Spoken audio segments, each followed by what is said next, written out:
últims anys una important aposta per l'enoturisme. Cada vegada són més els cellers que organitzen aquest tipus d'activitats, una oferta que ara el sociòleg i escriptor Lluís Tolosa ha agrupat a la Guia d'Enoturisme del Penedès. El llibre s'ha presentat aquest dilluns i ja ha rebut el premi a la millor guia d'enoturisme d'Espanya. A aquest ampli ventall d'activitats turístiques s'hi podria sumar als pròxims anys l'Agroparc que Ametller vol construir a cavall dels municipis de Gelida i Sant Llorenç d'Hortons.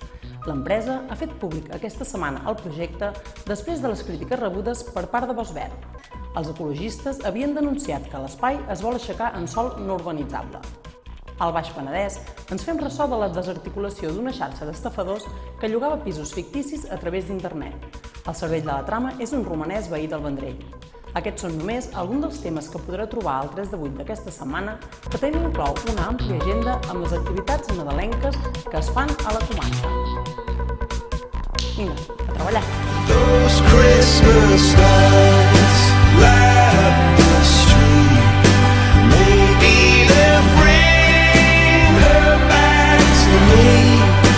Then all my troubles will be gone. Oh, Christmas lights.